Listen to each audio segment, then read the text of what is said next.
So your buddy hits you up and tells you that he wants you to learn a particular song, and you're like, all right, that sounds cool. I like that song. I'll go ahead and work on it. But then you find the song is in a different tuning than what your guitar is. Now, depending on how low down the tuning is, if it's just a jam, it can be really easy to just tune on down and be able to match what your friend is doing. But if it's quite a bit lower down, say like D standard compared to E standard, or in my particular situation with my guitar being tuned to C standard versus E standard, you can end up having some intonation problems and other technical issues that I won't get into because I'm not into that stuff really, but it can be a challenge one way or the other, especially intonation aside, playing the notes properly. I'm Steven Spikes at spikessignal. Let's talk a little bit about how to handle a situation like that. So the situation that you're going to be in is going to vary a lot based on whether or not your guitar is tuned too high for the song or too low for the song. In general, I feel that it's a lot better to be tuned too low for a song, because then if you know certain things we're going to discuss here, you're going to be able to move everything up, patterns, chords, and so on, and basically be able to sound exactly like someone would expect the song to sound. Whereas if you're too high for a song, you'd end up having to play certain riffs an octave higher than they were intended to be, and that could start to sound a little bit weird. Though I haven't really been in that situation, so there might be ways to handle it good. I just haven't tried. I'm going to talk about this mostly assuming that we are tuned too low for a certain song, because as I'm a metal player and I'm assuming you're a metal player,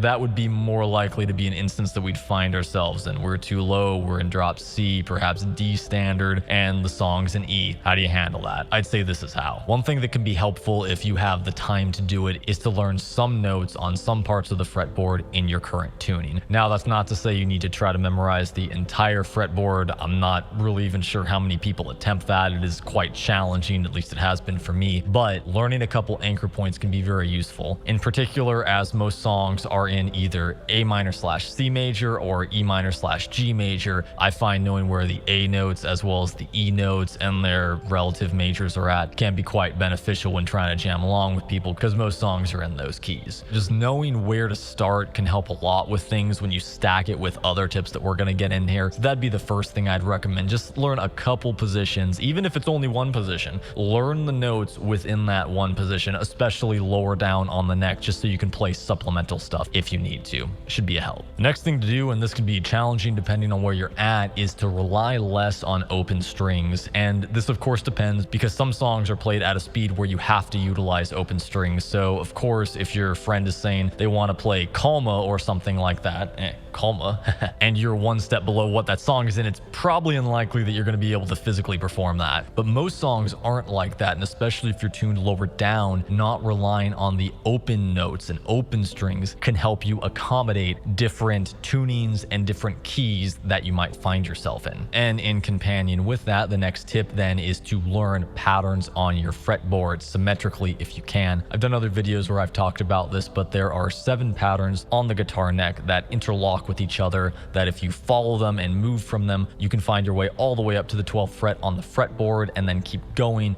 in order to move up the entire fretboard, soloing, playing chords, or otherwise. Learning even one pattern, what you might see referred to as pattern 1, can help tremendously when it comes to being able to jam along with a song, even if it's chords in a key or tuning that you're not used to playing. And yeah, that does go for keys too, I'd say, because if you find your starting position, you can apply the pattern and you're good. You can stay within that one pattern, and if you only know that one pattern, at the very least, you'll be able to play the chords to it, which is awesome. You could solo a little bit too. If you can go further with that, get down more of the patterns, perhaps even all of the patterns, to unlock basically unlimited movement around your fretboard, even though you're in a different tuning than anyone you might be jamming with. If you were in a tuning that's too high for the song being played as well, this is what you'd apply just higher up on the neck to be able to play along with people. You might not be able to do the crushing open string riffs, but you could at least play something that matches the song, just more kind of in a lead fashion, if you would. Now, this next one is something that I've only recently started doing, but I have seen tremendous benefit from it, and that is to practice playing your guitar without looking, which when I first started that was a hell of a tall order. But the benefits that come from this are pretty exponential, I'd say. First of all, I was quite concerned with the fact that as you move up the fretboard, there are different distances on the frets that your hands kind of need to accommodate for. And while that is a challenge to deal with, I found myself getting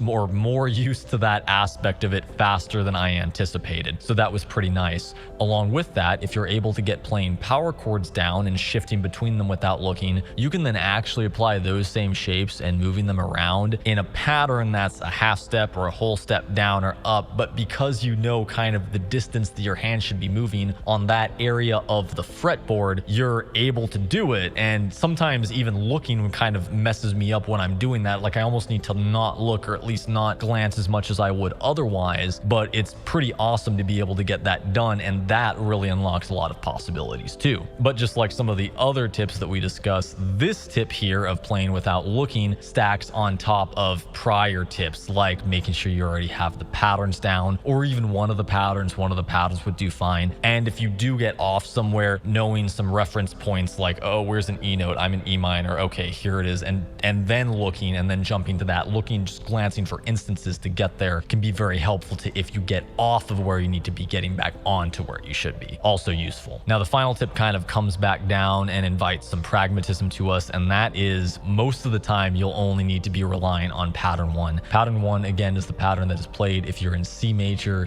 / A minor, utilizing the open strings. I myself in C standard end up having my pattern one for A minor located on the 4th fret. So most of the stuff that I do at least starts around there because it's just such an obvious place to start. It's a very friendly pattern to play, and I can break out of that if I need to and go to other patterns, but it's a good kind of place to revolve around, especially if you're given, say, chords kind of in real time. If you're at a jam session and going around a song circle and people are like, oh, you know, I know this song, I know that song or whatever, and if all you have is the chords there in front of you from, say, Ultimate Guitar or something, pattern one is where I go to do pretty much any of that. And I might not, as I learn a song, stay exclusively in pattern one when getting something like that down, but it is where a lot of my stuff is revolved around, especially my power chords, again, depending on the passages. So, you know, we talked about a lot of kind of potentially challenging and intimidating stuff, but once you get some of that down in practice, you can revolve only around one pattern. And if you can, you know, do your best to play it without looking and learn that pattern and be able to move around that pattern fluently, the options it unlocks for you are limitless. Now, of course, you're still going to want to not have to rely too much on the open pattern one. You're going to want to try to work on your pattern one not in the open strings so you can apply it elsewhere on your fretboard. But if you get that down, you should be set pretty well to handle situations outside of a tuning that you're in. And a lot of these, again, even apply if you're in a tuning that's too high compared to what the song is doing. So that's nice as well. All right, guys, hope that helps you out significantly at your jam sessions and whatever else it is you may be doing when you find yourself in a different tuning than everyone else. If you could leave me a like as well as subscribing and commenting, I would really appreciate it.